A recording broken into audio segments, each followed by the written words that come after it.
The podcast you're about to hear involves true stories, which may contain graphic content that is not suitable for children. Listener's discretion is advised.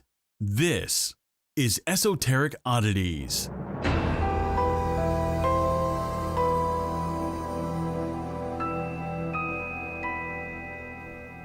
Hey, you guys. Hi, guys. Hi. Happy Monday morning. Oh, God. I hope you have your cup of joe. Oh, before. Oh, I'm getting the finger. She's... Okay, I'm on Before pause. we go on, I just want to say Okay. we did not copy Shane Dawson in our last podcast. We had this topic picked a week before. We also recorded it a week before. Right. His conspiracy theory came out. So we did not copy. Just wanted to put that out there. I still haven't seen it, though. So if you didn't tell me, I wouldn't know. I know. And I was trying to tell you the whole time. You're like, no. Okay, no. So we're talking about Shane Dawson's new video that just came out. That's 2 hours long on conspiracy theories. But Sarah and I used to watch conspiracy theory videos all the fucking time. I honestly I don't want to blame you, but I thank you because you were the person who got me into that. I told him that 9/11 was an inside job. Okay. You did convince me. Came up. That's all me. But you made it sound like you were gonna tell me a Mandela effect and. Oh my God, no! I just wanted to tell you that little. Oh, okay. Well, you made it sound, in my defense. Speaking of, anybody watch the Super Bowl? Oh my God, no, I didn't. Defense. Mark. Is defense a football term? Yes. No. Okay. Is it? We got the green light. All It right. is confirmed. Love that for us. Okay. So I'm gonna go ahead and say it. Katy Perry had the best halftime show that I've ever seen. Okay. Do you ever Listen, feel- I'm not a big fan of her I didn't much see it at anymore. all. So Yes, you did. No, she wasn't.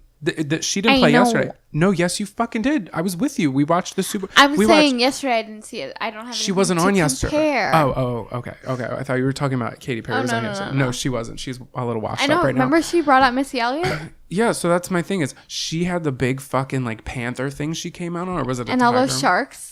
She had left shark. We got a lot out of that show. We did. I want big things. I want big budgets. I want things that I don't know that I didn't. Also, disclaimer: why does Adam Levine get to show his titty, but when Janet Jackson did it, she was slut shamed? Nipplegate. Nipple gang. What even was that? They get a stroke. Yeah. And then Missy Elliott came out and she looked fantastic and she hadn't done anything in a minute. But yeah, What was that? 2014? Yeah. Wow. I got sick that night. I think I drank too many 40s. I went to bed early. Remember that? I let myself go. That was a little off topic. I'm sorry. Oh God. It's a sensitive subject. Super Bowl. What makes the bowl so super? Okay. Also, someone said that it was literally the lowest score in history. I wouldn't know, but it was very boring. We played Clue. I literally had a board game going. Oh my Because God. also we're going off of last year where us Philadelphians had. That's true. Not even the fact that we won, but it was a how really about, good game. City Hall and all of Broad Street was literally packed with people. There were people jumping on cars, flipping cars over, People were standing on the Ritz-Carlton. The Ritz-Carlton thing. Oh my God. It's Philadelphia fans. Hey, if you're listening, we're kind of fucking awful. No, we're not. We threw snowballs and batteries at Santa in the 70s. Yes, it's bad. Yikes. The man didn't do anything. Pull the reins. Was that a I'm Santa a joke? reindeer. Yeah. I'm not picking my nose. I swear. I'm fixing my piercing. That he doesn't have. They don't fucking know that. I say that all the time. I know, and I always catch you picking I'm your nose. picking my nose. Because you pick the other nostril. And I'm like, Sarah, you can't. She's doing it right now. No, I'm fixing my ring. Oh, God. Hi, guys. This is Esoteric Oddities. I'm Sarah. I'm Jonathan. And we are just trying to make your Monday less shitty. Yeah, today's Monday right now, and Yeah, we usually don't record on... It was a We haven't doozy. recorded on a weekday in probably since around Christmas, before Christmas. Well, it That's, was like, 2 weeks before Christmas. Really good of us. My girlfriend came to see me this weekend, so we didn't record this weekend. God bless her. God bless America. God bless us, everyone. Yeah. We love Christmas. Do we? Okay. Yeah. I think Sarah's got. We need a song for this part. I'll like edit in a song here that's like. I love that. I love That's that from for you. DDR. Yeah, I know. I Is thought that- it was Impossible. Or is that Sandstorm? Sandstorm. Yeah, I'll edit in like Sandstorm here. I love that. So, you guys know my little great segment that I do. So guys, a lot of my friends are sad right now. I think they're entering or have been in that depressive state, and a lot of them are like, I just don't want to feel like this anymore. Like, this is like so frustrating. And meanwhile, it is frustrating. It's also like really good that you take time like and listen to the signals that your body is telling you. Like, if you need to relax, just relax. Like, I feel like people now, especially like with who we are as a generation, they're so like amped to do things or like, you know, compare themselves to others. And I feel like you can have your goals, but make them yours. Don't look at this other person and be like, oh, well, that person did it in this time, so I have to do it in that time. Like, I'm literally 26 and I have nothing. Shut the fuck up. You have a whole podcast. What are we? Cream chip corn? Cream chip corn.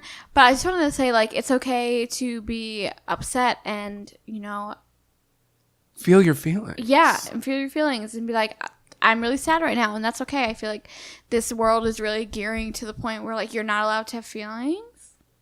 I think in some aspects, and in other aspects, I think we're coming a long way. Yeah, same, but it's just like, I guess like in a workplace area, you're like not allowed to feel, and I just think that's bizarre.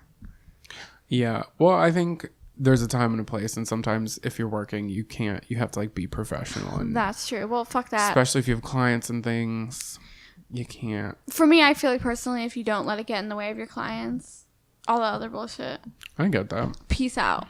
So I said this to say, feel your feelings. It's okay to be sad. And I promise you that one day you won't feel like this. And if you ever need someone to talk to, please reach out. Yeah, our DMs are open. All the time. And that's that on that. And that is that on that. Wow, Sarah, powerful. Thanks. I love that. Incredible. I'm feeling a little down in the dumps. Well, down in the dumpies. Well, you ain't alone. Thanks. I'm sure not. I know a lot of people feel like that. It's also like the winter sucks. Like seasonal Oh my God, depression right? is a thing. Henny. I don't know if I'm allowed to say this, but I'm going to say it anyway. Okay. So Kiko is doing this photo shoot, and it's I forget what she's calling it, but it's basically like around in like doing it in the winter, because people always say like, oh my God, I gained so much like weight in the winter, but she's trying to like take that away, and it'd be like, it doesn't matter like where you are, like you should be happy. True. But also, I feel like human bodies, are we not on a cycle where like that's kind of going to happen? That's regardless. True. Also, who the fuck wants to go? I mean, it's one thing to go to the gym, but like my ass, cold. I was doing it last spring, last summer. My tight little ass was getting up every morning at like 4:30 and going on like a 5-mile run. Remember, I told y'all that. Right. And But it's just, I don't know. It's so cold out. I don't want to do anything. I don't But want to it's leave. weird, like even your face will get bloated. Like it's just a weird. Are you targeting me No, my personally? face always gets bloated. And like some days I'll be like, oh, my face looks skinny, and then other times I'll be like, shouldn't have ate that last chip. Love your damn self. Yeah. Frickin' A. We have a topic for you today, but we're not gonna tell you what it is till the end. I think you'll figure it out. So all the bullshitting aside, Let's do I it. believe it's me who goes first. Sure. I'm gonna go first. Okay, so I'm gonna talk about a case that's not too well known because it's not documented too much, but I think you'll find it very intriguing.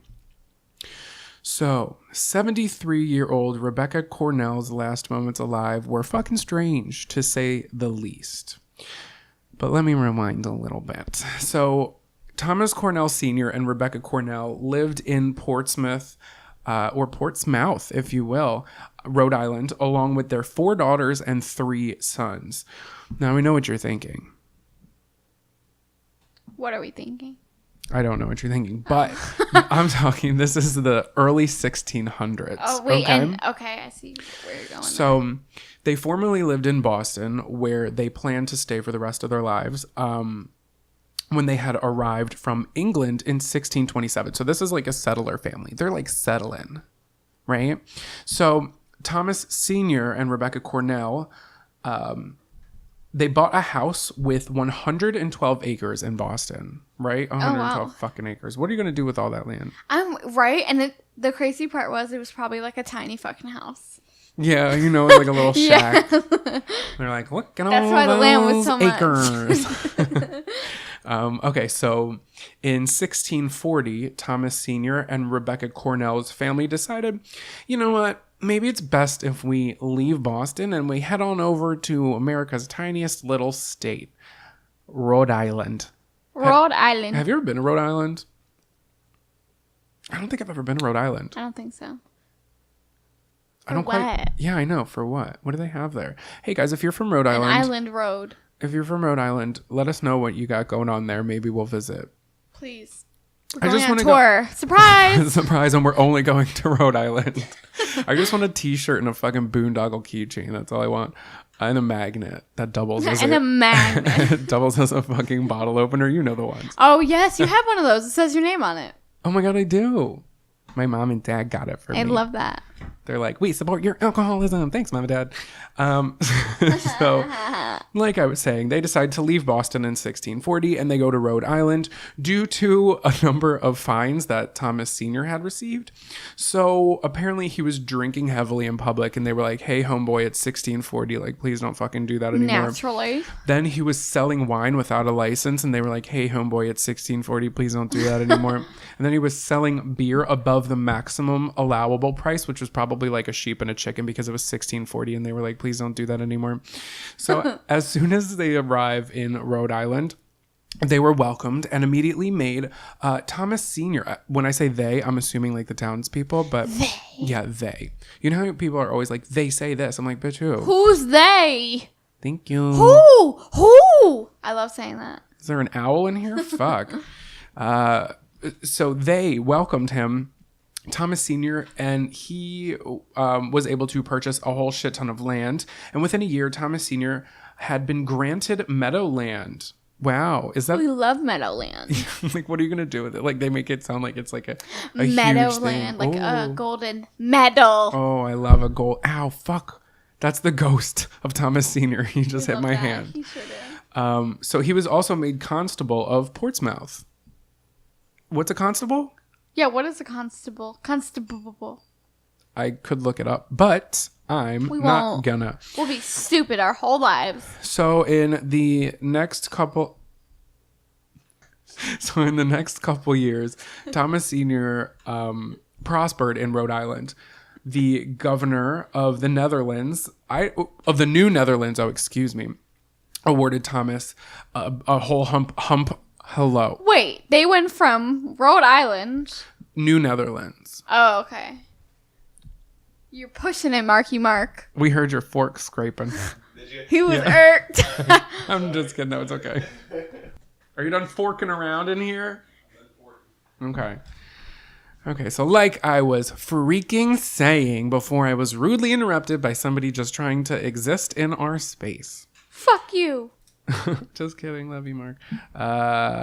What was I saying? Oh, New Netherlands. By the by, just so you know, the New Netherlands was a 17th century colony of the Dutch Republic that was located in the east coast of America. I don't understand. I feel like in like the 16, 17, 18, 19, they just like chopped up. Well, yeah, nobody knew what to do with the fucking land yet. Like, chopped up lands. It was like, yes, New Netherlands. And they were like, but what about the Native Americans who were here? Let's force them to work in casinos. Let's shove them into trailer parks. Let's do a genocide. Amazing. America. what was I saying? Okay, so this dude, 1646, he has a lot of fucking money. But unfortunately, he died. R.I.P. Sorry to hear. So after the death of Thomas Sr., Rebecca had a normal relationship with all of her children. Just a reminder that she had 7. Rebecca. I said a healthy snack, Rebecca. Let's focus. So Rebecca had a really healthy relationship with all of her children except for Thomas Jr. What was up with Thomas? What was up with TJ? Thomas Jr. Okay, so... They pretty much had a badly fueled financial conflict. By the time his father died, Thomas Jr. was married, but he still... Okay, so 2 conflicting things. Someone said he still lived at his mother's home, which was the original land with all the fucking acreage. Well, not all that fucking acreage because they moved, but I mean, like, it was like a big... Didn't they move? And then another one said that the mom... Rebecca... Where am I coming out with Teresa? The mom, Rebecca, lived with Thomas and his wife, but... that would make sense. Either way, Rebecca had a feud. and Thomas had a feud, but they lived together. Okay. And none of the other kids lived there. They're all grown by now. Thomas was grown too. He just happened to live under the same roof with his mother. So Rebecca made Thomas pay rent. So I guess it would be with her. Yeah. Now. As well as providing for the home, as well as paying their maid. As well as. Then Rebecca she's like, hey, I'm getting older. Like, it's 1640, whatever. And like, I'm pushing it. Yeah, I'm kicking the bucket, bitch. Yeah. So she's like, she's not sick or anything, but she's like, I'm going to write a will just because what do you fucking do? You're bored? Tic-tac-toe? Yeah, she's fucking bored. All them acres, all she has to do is walk to the point of the land and then walk back. What? No Netflix? Again, no Candy Crush. What are you doing? Okay, so she writes her will, and all of her estate was to be divided equally among her children, who she listed by name. All of her sons and daughters received a part of Rebecca's property, such as clothes, valuable objects. Even one of the daughters, inherited Mary's gold ring. All of the children were mentioned in the will, except for Thomas Jr. I knew it. How awkies to be living in the same house. And it's just like... I don't really like you. Like, what the frick? So, even Thomas's first wife was mentioned in the will, but Thomas wasn't. Yeah, but like also sketchy. I feel like it's a red flag when people have a lot of spouses. Well, I'm going to talk about that in this next line. So unfortunately, Thomas's first wife fell ill and then died. So that's the reason his first wife, he wasn't divorced, but his first wife died because it's ye olden days and ye old illnesses. Mm-hmm. So shortly after that, Rebecca was asked why she decided to live with him and not any of her other children. And she responded with, if she knew Thomas's wife was going to pass, she would have left years ago. So she literally just liked Thomas's wife and not him, her own son. Oh. Daughter-in-law. So it was very bitter after the first wife died. So by 1673, Thomas was 46 years old and he had a second wife named Sarah, and they together had 6 children. Wow. Still living under the same roof with Rebecca. So on the early morning of February 8th, 1673, Sarah asked her youngest son to go find his grandmother, Rebecca, and ask if she was hungry. So when the child walked downstairs, he found Rebecca burnt to death in their home. Oh! There were still smoldering flames on the floor around her. Okay, how doesn't anyone notice that there's a burning body in the house? I know. And her almost unrecognizable body was laying some distance away from the hearth in the downstairs room of their house. So that's what was strange, was that it didn't look like the fireplace was a cause of this fire to happen. It wasn't. To her. It was TJ. He lit his mom up for not putting him in the will. Well. The death was investigated and dubbed a murder. The murderer we'll let you know in the next episode. Skirt, you better tell me now. Thomas Jr., Rebecca's own son. I knew it. So after a long trial, Thomas was found guilty of murder and hanged at the gallows. The murder of his own mother. Look at that. Sarah, who was pregnant at the time with the couple's 7th child, gave birth after Thomas was hanged. She named her daughter Innocence because she believed that Thomas was innocent. Innocence, cute. Are you sitting down? I'm sitting. Because Innocence grew up and met a man whom she later married. And that man's name was Richard Borden. So the story I'm telling you today isn't about Thomas Cornell Jr. murdering his mother, but it's about his great-great-great-granddaughter who did the same. Because his great-great-great-granddaughter was Lizzie Borden. No fucking way. Yes, fucking way. So How do you even find this shit? Where do you find telling this shit? Okay. I'm gonna blowtorch you until you tell me the information. Oh God, please do, and I'll end up like Rebecca. Is it too soon? It's been a while. Okay. I'm so sorry, guys. So y'all, the real story I'm here to tell y'all is Lizzie Borden. Now you may think you know the story, but you may be mistaken. So we all know the saying. You know the saying, right? Lizzie Can I Borden. just say that What? I was so sad when the Lizzie Borden Chronicles came out, and like I found out like the second season was not true at all. Yeah. I was like, Also, let's hold off and let's talk about that after. okay. Okay, so Lizzie Borden had an ex, gave her mother 40 whacks after she saw what she had done, gave her father 41. Flip that, put your thing down, flip it and reverse it. Mother, father, whoever the fucking rhyme was about.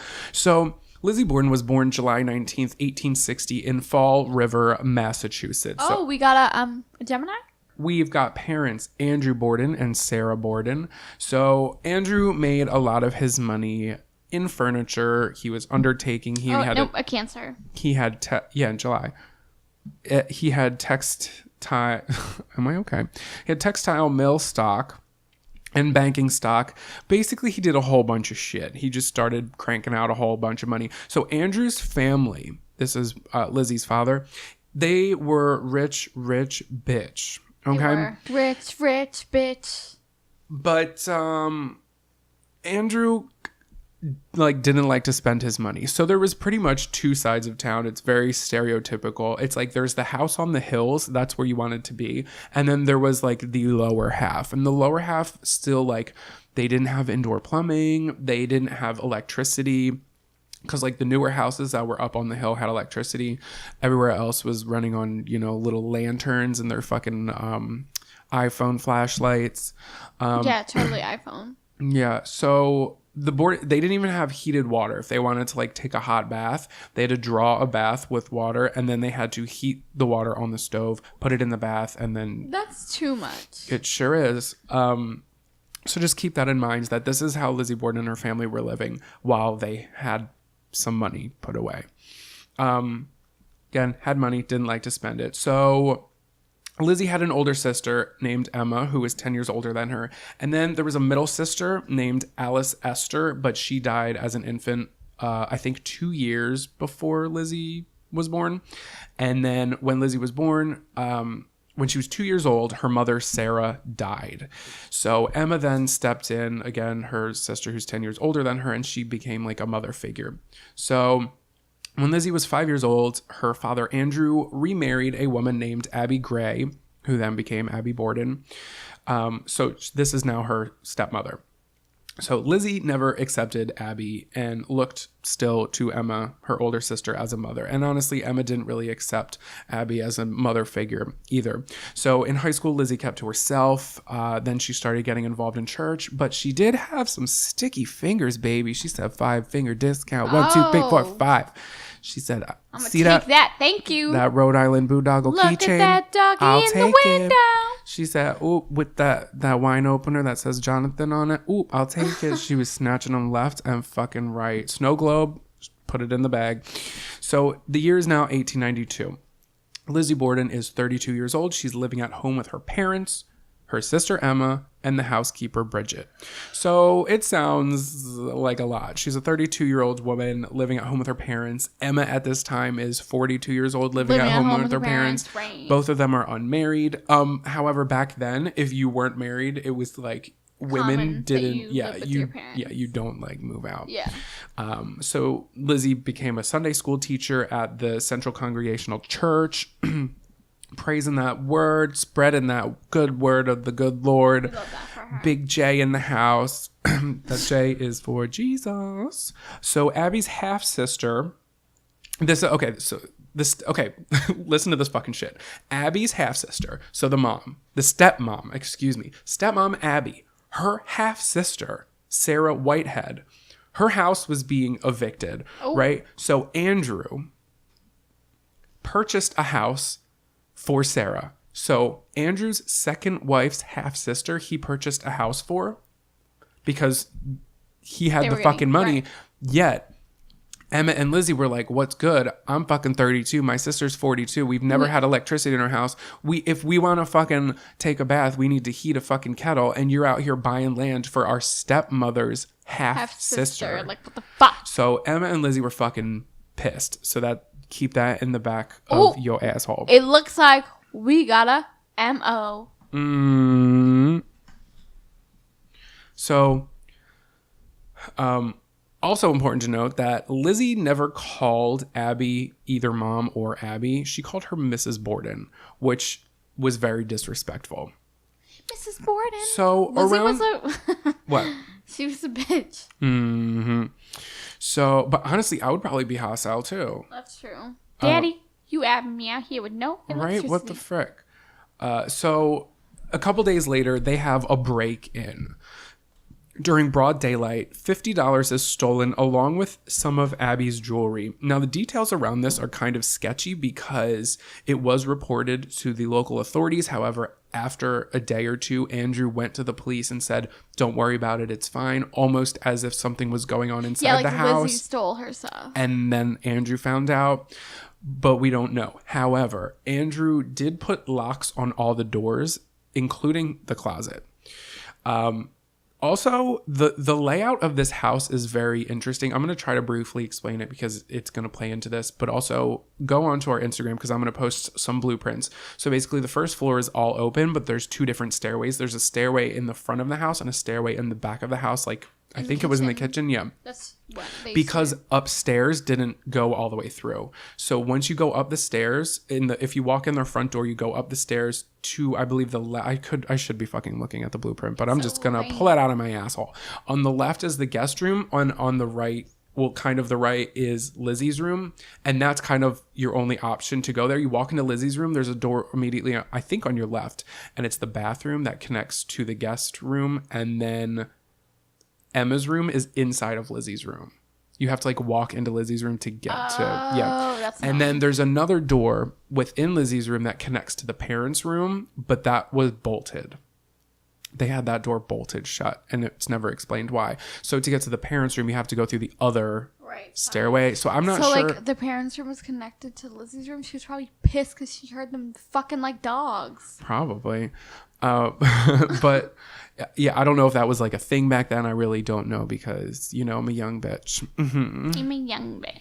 So in late July of that year, Emma, the oldest sister, was away at a friend's house out of town. And this is when the entire family gets fucking sick. So it's reported that Lizzie told her best friend, Alice Russell, that her dad had enemies. And Lizzie thought that someone had poisoned their well. So she thought that their water was being poisoned. One place I read that it was the water. Another place I read it was the milk. So then stepmom Abby, told her family doctor, who was also their friend who lived down the street, that she thought that their bread had been poisoned. Is it the bread? Is it the milk? Is it the water? Regardless, every single person got sick. Andrew got sick. Lizzie got sick. Bridget, the housemaid, got sick. Did I say Andrew got sick? Yes. Yeah, everybody who was in this house, and Emma's away at this point, the oldest sister, but everybody was getting sick. Also, just a thought here, they didn't have refrigerators back then. They had ice boxes that didn't really keep food hella cold. So I don't know how frequently they got sick from food poisoning, but also something about Bridget had made swordfish a few nights before, or the night before, so they don't know if the swordfish was properly kept in the fucking fridge or what happened with that. But something to point out, it could be all the timing, but we are getting really close to the date when the fucking murders happened. So then after they're still kind of not feeling too hot, but Andrew's brother-in-law, which was Lizzie's birth mother, her immediate brother, his name was John. So this is Lizzie's Uncle John, Andrew's old brother-in-law, once removed, I guess, because the mom's dead. I don't know what you would call that. Right. Anyway, Uncle John, he comes to stay.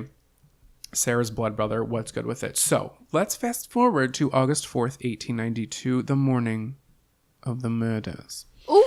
So Bridget, the housemaid, is making breakfast. Also, just going to say really, really quick here that Lizzie would call her Maggie. Don't quite know why, but I'm going to call her Bridget just Is Bridget her real name? Bridget's her real name. Maggie was what Lizzie, I think all of them called her Maggie.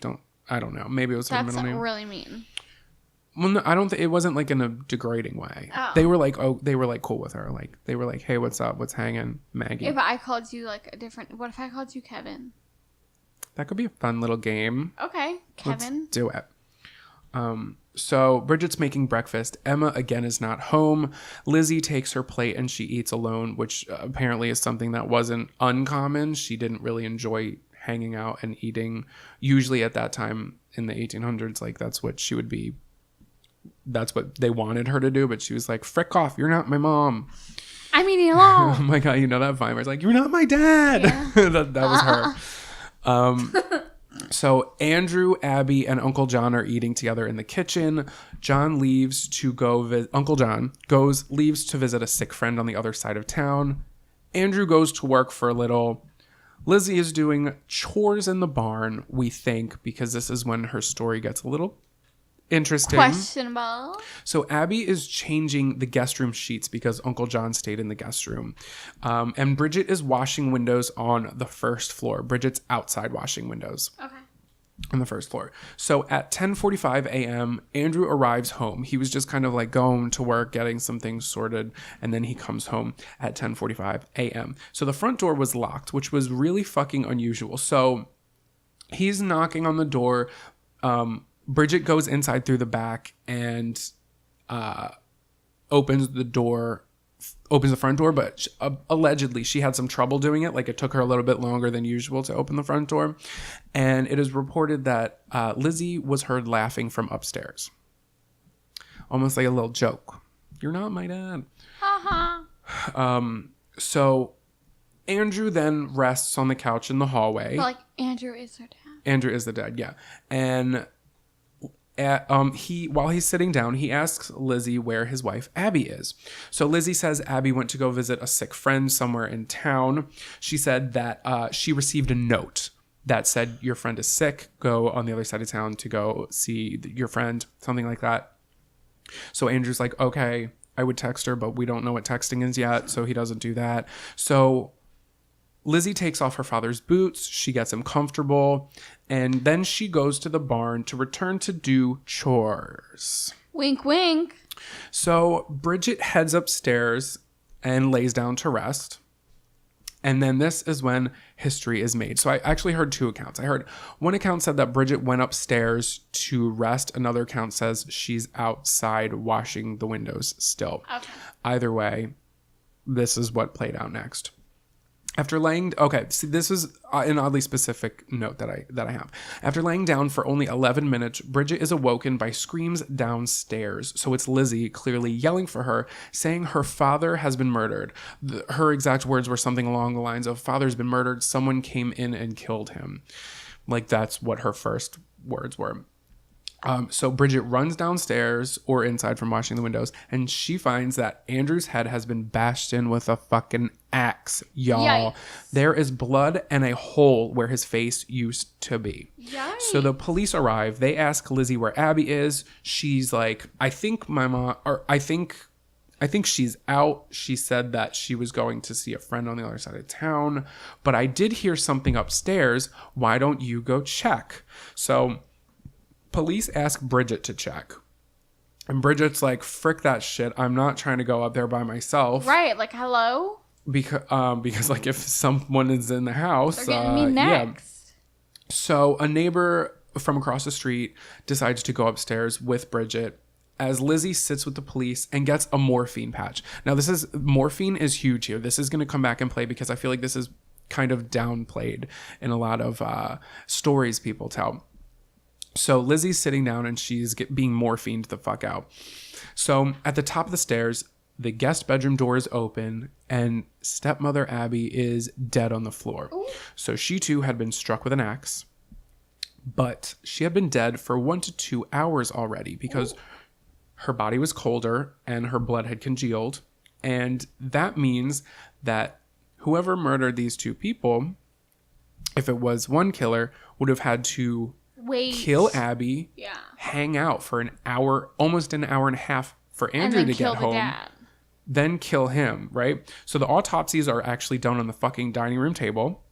Interesting, right? Right. So Abby had been struck 19 times with an axe. Andrew had been struck 11 times.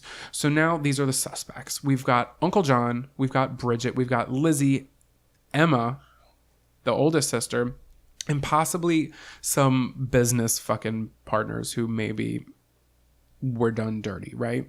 So 3 days after the murder, Lizzie Borden is caught burning a dress. So Emma's like, hey, honey, what you fucking doing? Right. And she said, well, this dress has got paint on it. Okay. Well, there's other ways you could get rid of a dress. Scrub the stain. Innocent people usually don't do that, but all right. Also, really quick, Lizzie was looked at. Her hands were looked at, and there was no blood on her dress. However, you know, back then... Moreover, as per my last email, women, like, it wasn't proper for police to, like, raid women's stuff and, like, search her and, like, ask her to take off her dress. That's surprising. So, another interesting fact is that one day before the murder, Lizzie had tried to buy cyanide. Ooh. So she went to, I think it was a pharmacy, and she tried to buy cyanide. She said she had to clean a cape, which I guess cyanide was used for. Or she was trying to kill her family because the poison didn't work. Remember how everybody was sick? Get it. And then she was like, all right, I guess I'm going to take a fucking axe to these bitches, if that's what happened. So allegedly, people sent anonymous letters saying that Lizzie killed kittens and birds as a child. So police were getting all these letters saying that this Lizzie Borden girl is not who you think she is. She used to kill animals as a child.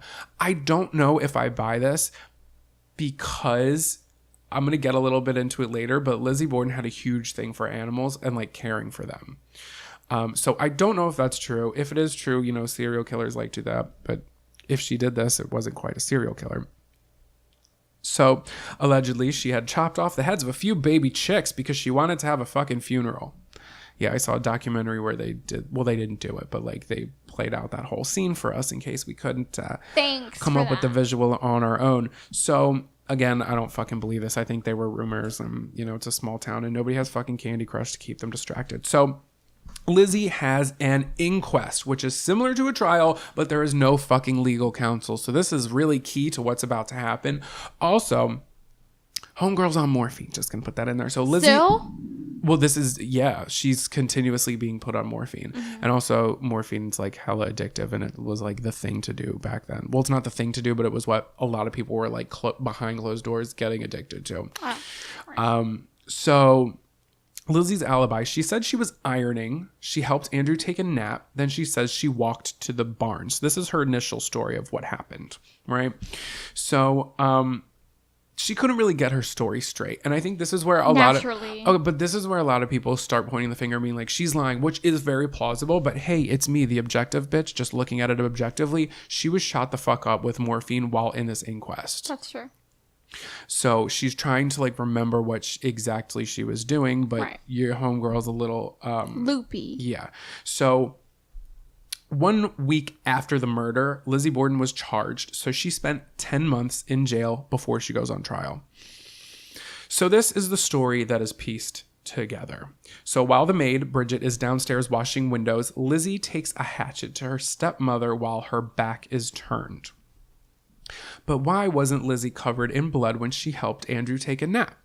Because she changed. Okay, she could have changed, but if you're hacking somebody 19 times with an axe, the scene was fucking bloody. You can see it. You can literally look it up, and the photographs are online. So I think there would have been a lot of blood. However, she could have been wearing like an apron or something, and she could have washed off really quick. Who knows? But there was not a drop of blood on her. Also, who's to even say she helped Andrew take a nap? So I feel like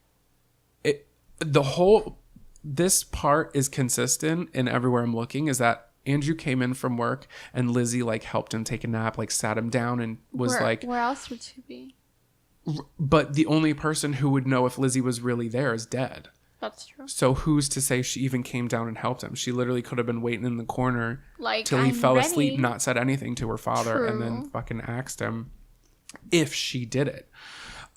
Just something interesting to keep in mind. So prosecutors say that obviously she wore an apron that covered her dress, that all the blood got on, and she cleaned up quickly. So Lizzie tells Andrew and the police that Abby had gotten a note from a sick friend to go help her. So they're like, okay, where's this note? Oh, And she's God. and I don't Lizzie's have like, it. she's I like, threw I don't. it away. Well, she said she doesn't have it. She's like, I don't have it. Why would I have it? It's It not was my hers. note. Yeah. So police were like, okay. I mean, that's plausible. So they raise enough money. They raise $5,000 and they put an ad out in the newspaper. And they're just like, hey, we know the whole fucking town is looking at this because the whole country is looking at this case right now. So if you were that sick friend who sent the note, Let me know. let us know. LMK. Let us know you're not in trouble for anything. We just need to see the note and we're going to give you $5,000. I just want to talk. Nothing ever came of it. No note ever surfaced. So this There is was when no people, note. yeah, this is when people are like, well, there was no note. So now they're just like, okay, there was no note. Lizzie told her dad that and then later told the police that because she didn't want her father, Andrew, to go upstairs and find Abby already dead on the floor.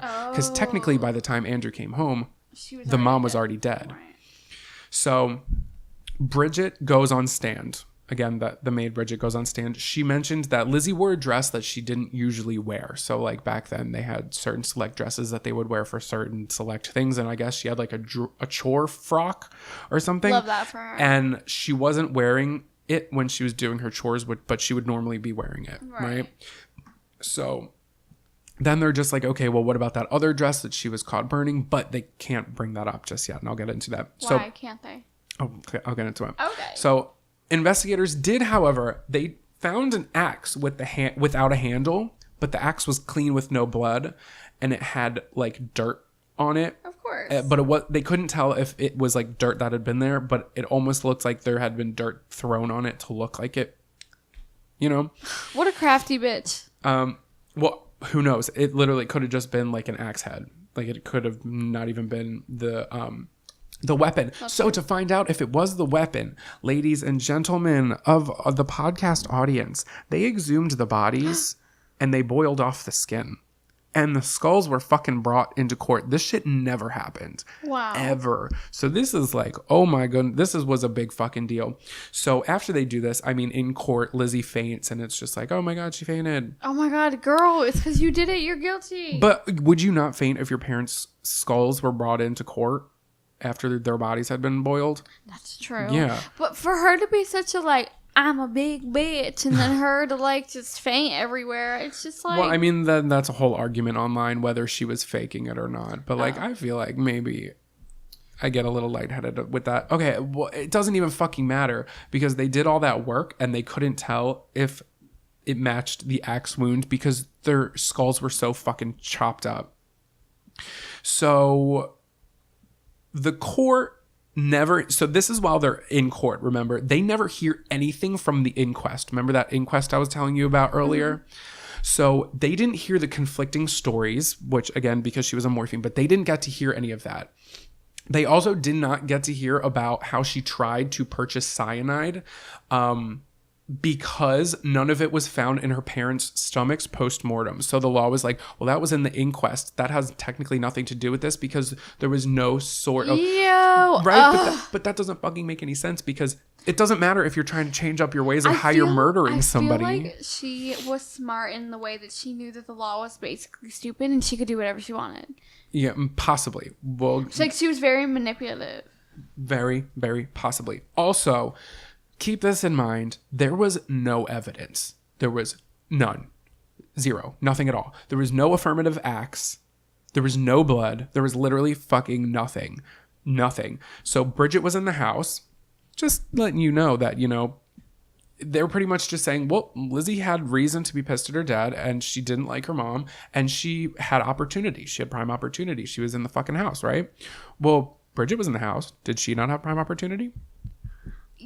Yeah, but I feel like Bridget didn't have a motive to be pissed.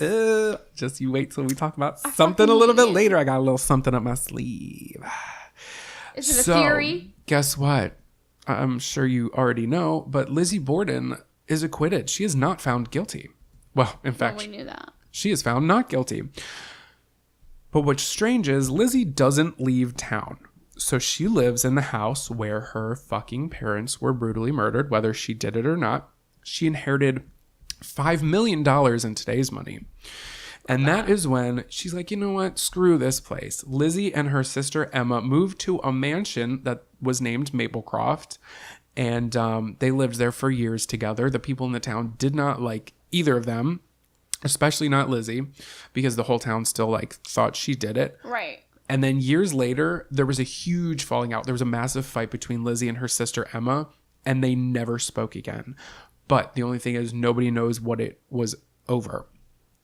So before her death, Lizzie Borden helped with a whole bunch of rescue missions. They were horses, like because this is when automobiles were now coming out and becoming more accessible and popular with people.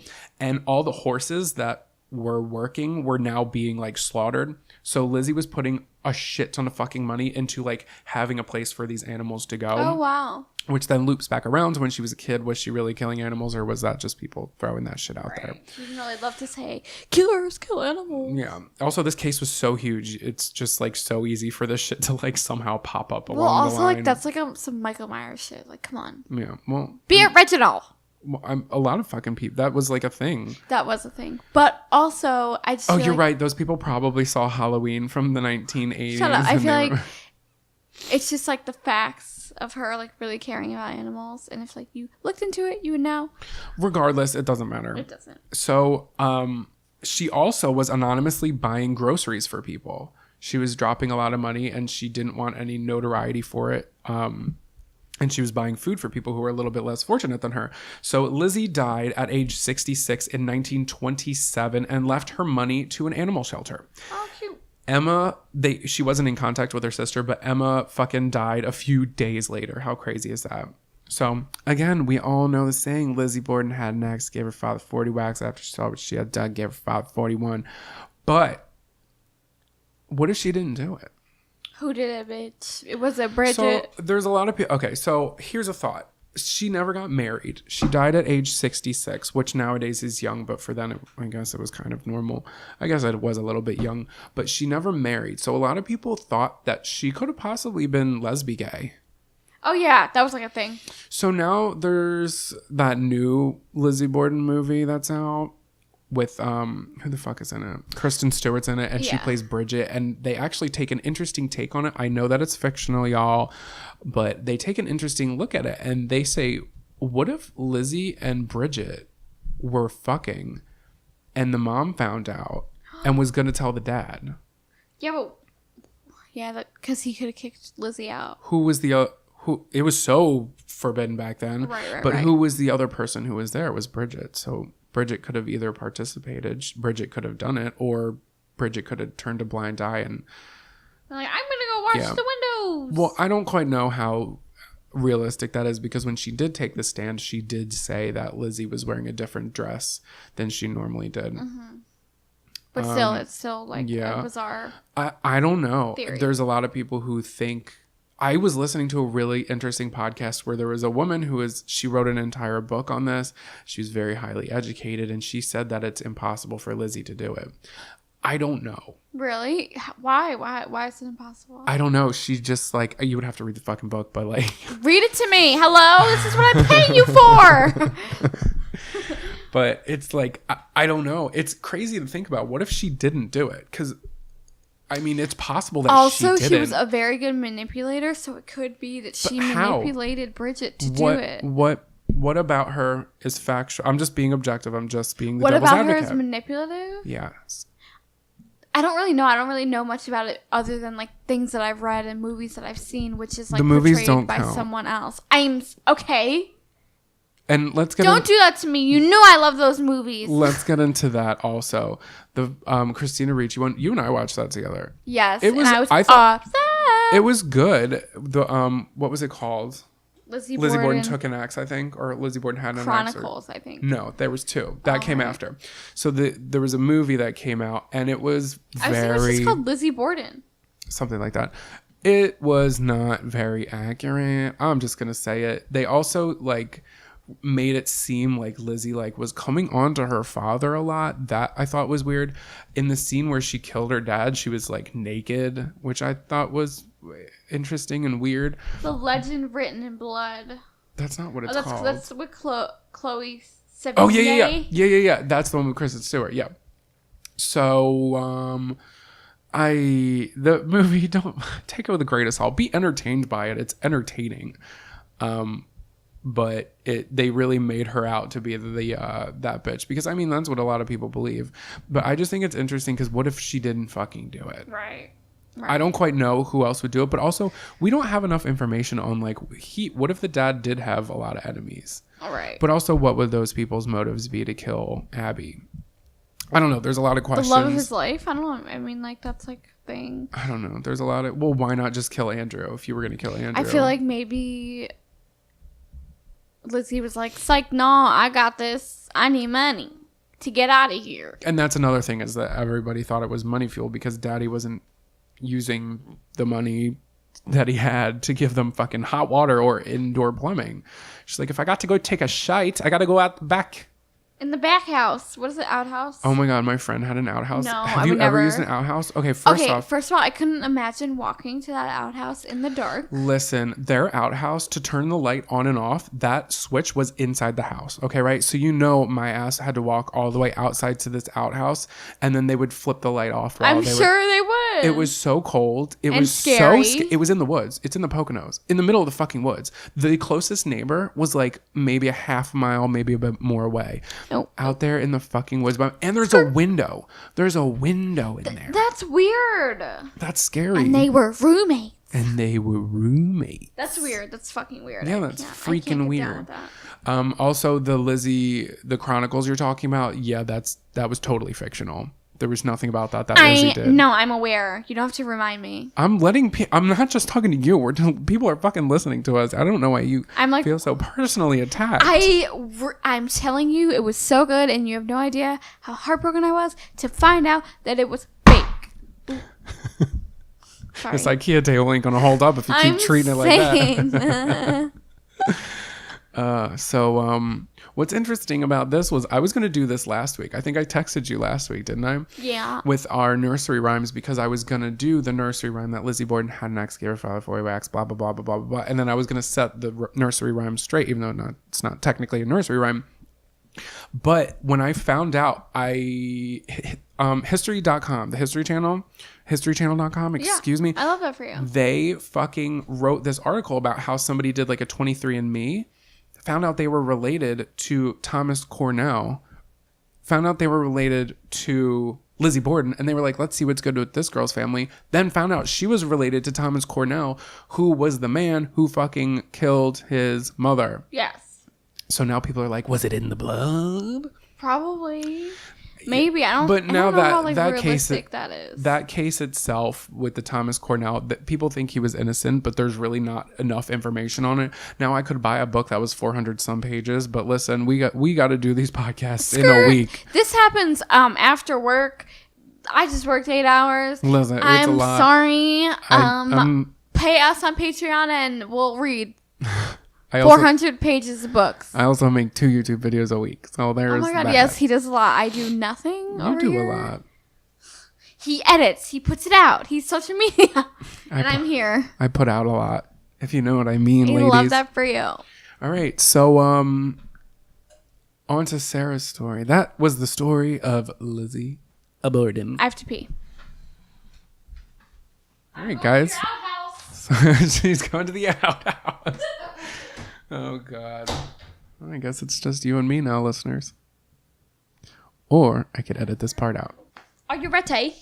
Yeah. All right.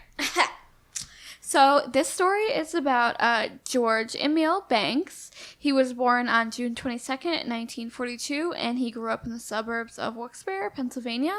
Fun fact, that is 20 minutes away from my hometown. So the city population was 80% white. Banks was a mixed child, and he was often ostracized for being mixed. And people often picked on him because his mother married a black man.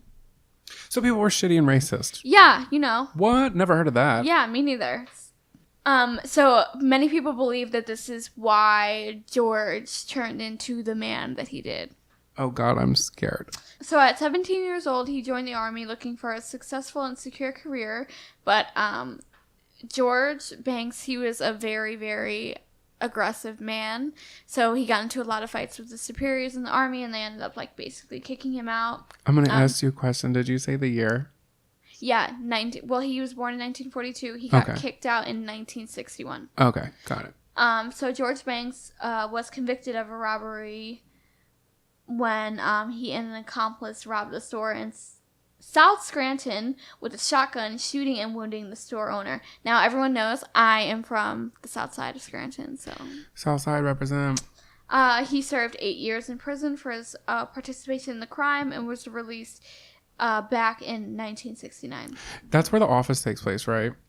Fuck you. No, I don't watch Office. Yes. Dunder and Mifflin, right? Yeah, but that's not real. Okay. Wow, now I get to be the angry one. Do you know how mad I was when I found out that wasn't real? Listen! I know you hate people who ask you that. His dating history was just as chaotic. He had a short marriage to a woman that he had 2 children with, ending in divorce in 1976. After the breakup of this relationship, Banks decided that he would only date white women. And that's basically started his new philosophy, whatever. By 1982, he had purchased a house in Wilkes-Barre and was living with 3 younger women who he met and offered accommodation to when they were vulnerable and on the streets, viewing George as a person who could provide them with stability and a roof over their heads. Oh boy. I'm saying. So George is now 40. He has 4 children with Dorothy Lyons, who's 29. Regina Clemens, which is 29, and Susan Yahas, 23, and a young 5-year-old son with ex-girlfriend Sharon Basilio. So wait, was Sharon living in the house? No. But the little boy was? Yes. Okay. Wait, no. So the little boy, the 5-year-old, is living with Sharon, and this really pissed him off, so I'm going to get into that. Okay. She lived in her own mobile home with their son 4 miles away in Jenkins Township. The relationship with Sharon had ended badly, and Banks was in a bitter custody battle for his son. He was granted parental responsibility, but Sharon was not complying with the court order and insisted on keeping her son away from George. Right, because she probably knew something was up. Right. So George was always known for his violent tendencies. In 1980, he gained... George was always known for his violent tendencies. In 1980, he got a job as a prison guard at the Camp Hill State Correctional Facility in Pennsylvania, despite his criminal record. Is that in Scranton, too? I don't know. I didn't look that up. Oh, I guess it's not. It's probably in Wilkes-Barre. He had become strained and had been placed on medical leave and referred to a mental health center after displaying unbalanced behavior at the prison and making threats against his children and himself. After a night of drinking and taking prescription drugs, Banks, in the early hours of September 25th, 1982, shot and killed 3 women he lived with and 5 children in the house. When he left, he dressed fully in combat military clothing and shot 2 men leaving the house across the street, telling them that they would not be able to tell anyone that they had seen him. Oh my God. 22-year-old Jimmy Olsen survived the shots, but his friend, 23-year-old Ray Hall, was killed instantly. Banks then found his former girlfriend Sharon and their son at a nearby mobile home park. After forcing entry, he shot and killed Sharon, her 17-year-old nephew Scott, her mother Alice, and his 5-year-old son. Oh God. Sharon's young brothers were also in the mobile home that day and hid when they heard shots, calling the police as soon as they were able to tell them that George Banks had just entered their home and began shooting. After this report, police soon discovered the bodies laying dead in Banks' own home and connected the shootings of the 2 men across the street to a now on the loose, dangerous George Banks. After visiting his mother's home and confessing what he had done, Banks locked himself in an empty house with his automatic rifle and refused to come out. After 4 hours of negotiation, the words of a former colleague resonated with Banks, and he surrendered his weapon and came out peacefully. In psychiatric interviews after the shootings, George Banks said he believes he had been plotted against, overwhelming his thoughts. Basically, he believed that people were conspiring against him, and that's why he shot these people. And the children. Yeah.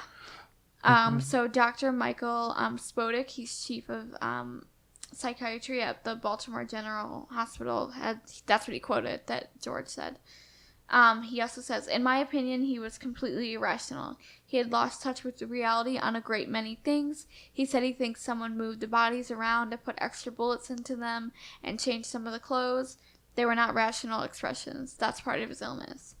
While Dr. Spodek felt George Banks was terminally paranoid and not competent to stand trial, another psychiatrist, Dr. Robert Standoff, testified at a pre-trial hearing on behalf of the prosecution, felt that he exhibited bizarre behavior and George Banks fully understood the charges that were made against him. The judge agreed with Dr. Standoff and ruled Banks that was legally competent to stand trial. Okay, good. Due to the extensive media reporting on the case, the jury for multiple murder trial of George and Bill Banks had been selected from Pittsburgh, 260 miles away. I was going to say they got to go like out there. Right. And the trial began on June 6, 1983 at the Luzerne County Courthouse in Wilkes-Barre. That's definitely Wilkes-Barre. Thank you. You're welcome. Well, it's still there. Oh, gotcha. He insisted in testifying his own trial against the advice of his attorneys, who were arguing Banks was criminally insane and could not be held responsible for his actions. His attorney presented a man with disturbed and paranoid thoughts and a fixation on an impending race war he believed was coming to the world. He said to be suffering from paranoia psychosis at the end of the shootings. The defense psychiatrist testified he believed that he had not murdered his family, but a white police detective had killed him. Well, had killed his family. Right. So basically, he's just blaming everyone. But himself. Yeah. Okay. But the kid, that makes me sad. Yeah. Fuck. Kids. Children. Yeah. Okay. Innocent. Well, everyone was, but right. But children. Kids are like the epitome of like innocence. Pure innocent. Yeah. So on the stand, Banks explained it was the police who had killed the victims. He had just wounded them, and if they would have let him exhume the victim's body, he could prove the theory. He demanded the jury look at the gruesome crime scene photos again, claiming this evidence would prove he did not kill anyone. He told the jury his actions were the result of his drinking alcohol and taking drugs the night before due to the buildup of abuse he had suffered throughout his life. During his trial, the two 10-year-old children who were in the mobile home on the day of the shootings survived only by hiding from Banks. So this was Sharon's, I think it was the cousins. Okay. Testified how they saw their stepbrother shoot their mother, sister, and nephew. Oh, shit. A gas station attendant also testified against Banks, saying that a man he now knew to be George Banks stole his car at gunpoint and told him that he just killed his children. He told the court that Banks was carrying a semi-automatic rifle. Yikes, what you need that for? Okay. On June 21st, 1983, George Emil Banks was found guilty of 12 counts of first-degree murder, 1 count of third-degree murder, attempted murder, aggravated assault and robbery, theft, and endangering the life of another person, and the jury recommended the death penalty the following day. This is where it gets really fucking weird. Okay. His attorneys have continued to argue that George Banks lacked the mental capacity to be executed.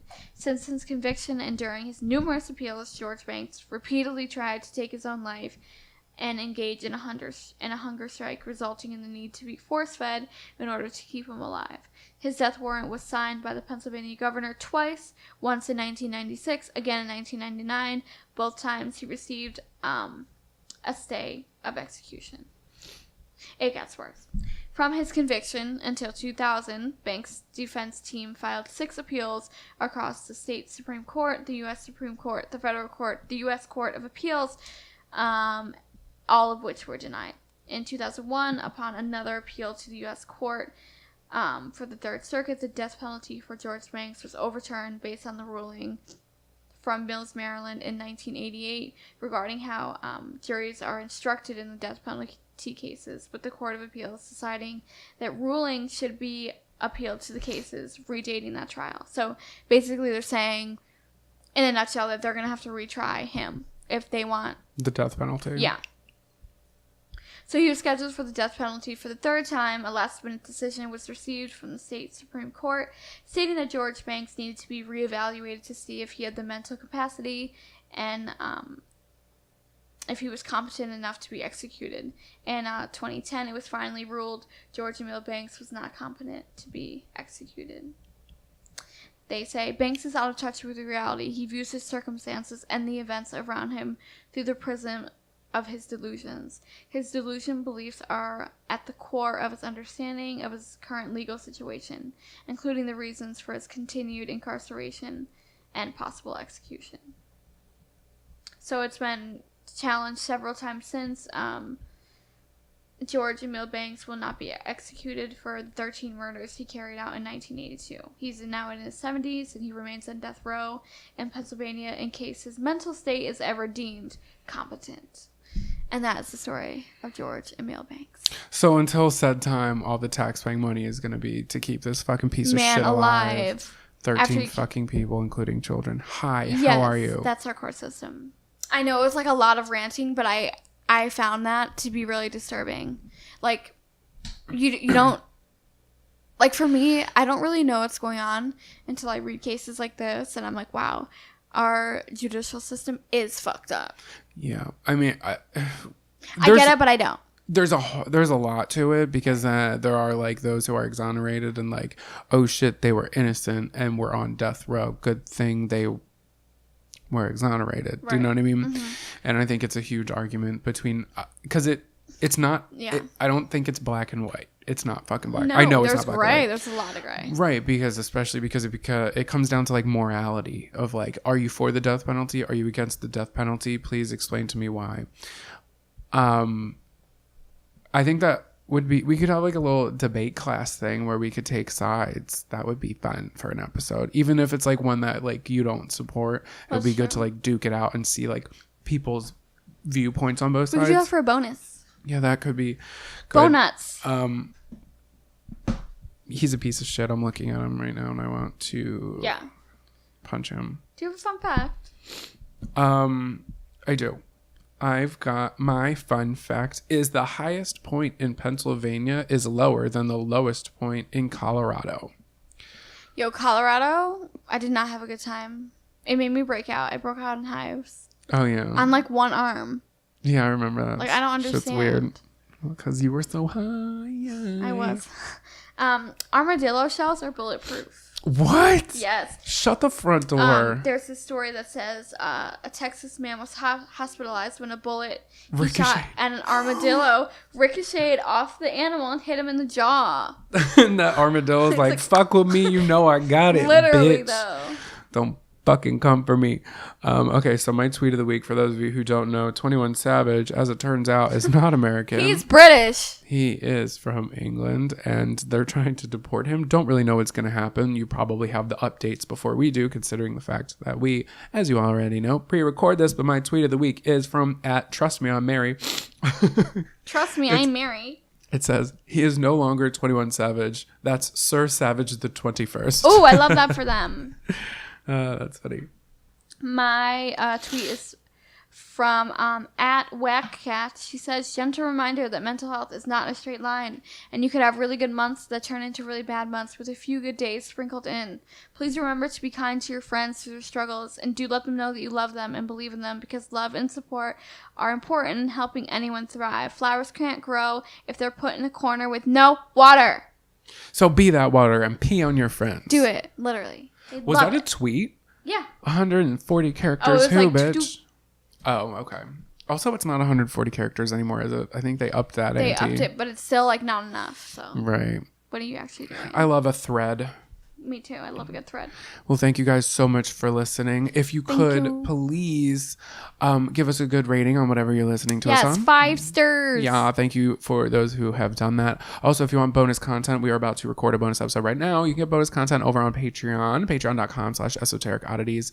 We would love to see you there. Thank you to our current supporters. Also, make sure you're following us on Twitter, Instagram, and Facebook so you can see all the pictures of the shit that we are talking about today. I feel like I'm rambling. We love that.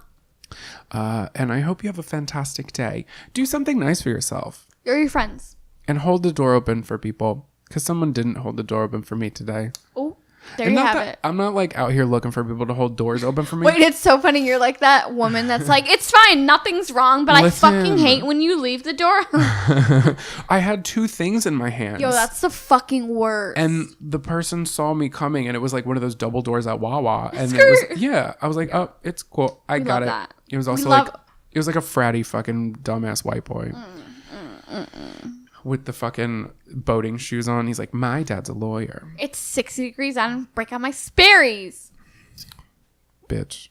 If you're wearing Sperry's, that's okay. I'm not yelling at you. What are we doing here? Just playing with my double chin. What are you doing? Goodbye, guys. Bye.